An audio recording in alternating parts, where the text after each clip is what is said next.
বেশ কিছুদিন আগে ঘটে যাওয়া একটি ঘটনার কারণে লক্ষ্মীপুরের ওমান প্রবাসী মোহাম্মদ বাহারউদ্দিন ও তার পরিবারকে এখন মোটামুটি আপনারা কম বেশি সবাই চিনেন। বর্তমানে তার দিনকাল কেমন যাচ্ছে বা সে এখন কোথায় থাকছেন, এসব বিষয় নিয়ে বিস্তারিত থাকছে আমাদের আজকের এই ভিডিওতে। Hello viewers, welcome to viral video channel. আমাদের প্রত্যেকের জীবনেই পরিবার নামটা খুবই গুরুত্বপূর্ণ একটা জায়গা দখল করে থাকে আমাদের হৃদয়ে। কিন্তু একই সাথে যদি পরিবারের কাছের মানুষগুলো না ফেরার দেশে চলে যায়, তাহলে তার অবস্থা ঠিক কেমন হতে পারে আপনারাই একবার ভেবে দেখুন ভিউয়ার্স। গত মাসে ওমান থেকে প্রায় 1.5 বছর পর দেশে ফিরেছিলেন বাহারউদ্দিন, আর তাকে বিমানবন্দর থেকে আনতেই তার পরিবারের প্রায় 11 জন সদস্য একটি মাইক্রোবাস ভাড়া করে গিয়েছিলেন তাকে বিমানবন্দর থেকে আনতে।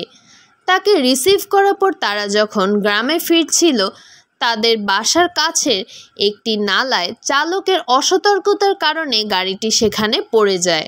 আর এই ঘটনার কারণে বাহার হারান তার পরিবারের 7 জন সদস্যকে। যে দিনটি হওয়ার কথা ছিল খুবই আনন্দের, অর্থাৎ এত বছর পর যখন তিনি বাইরের দেশ থেকে ফিরেছেন, তার পরিবারের সাথে আনন্দের সময় কাটাবেন, তার ছোট কন্যাকে কোলে তুলে আদর করবেন, কিন্তু সেসব যেন স্বপ্নই থেকে গেল। আর লক্ষ্মীপুরের এই ঘটনাটি দেশ জুড়ে একটি শোকাবহ পরিস্থিতি তৈরি করেছিল, যার কারণে বাহারউদ্দিনের প্রতি ব্যাপক সহানুভূতি প্রকাশ পায়। প্রবাসী বাহার সেদিন জানিয়েছিলেন যে তাদের গাড়িটা খালের মধ্যে পড়ে যাওয়ার পর নৌকার মতো ভাসছিল।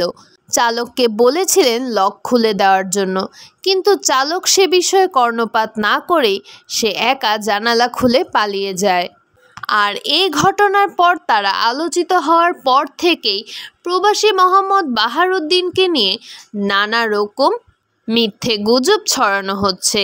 কখনো কখনো বলা হচ্ছে তিনি নাকি তার শ্যালিকাকে বিয়ে করে ওমান ফিরে যাবেন, আবার কেউ কেউ তো বলছেন তিনি নাকি অলরেডি বিয়ে করেই ফেলেছেন।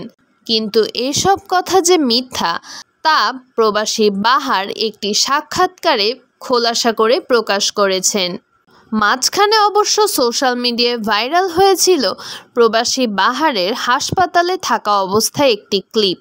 সেখান থেকে জানা গিয়েছিল যে তিনি নাকি পরিবারের কথা চিন্তা করতে করতে সেই শোকেই খানিকটা অসুস্থ হয়ে পড়েছিলেন, কিন্তু পরবর্তীতে এখন তিনি সুস্থ আছেন এবং তিনি তার বাড়িতে অবস্থান করছেন। সো ভিউয়ার্স, আজকের ভিডিও এই পর্যন্তই। পরবর্তী ভিডিও দেখার জন্য সকলকে আমন্ত্রণ রইল। ধন্যবাদ।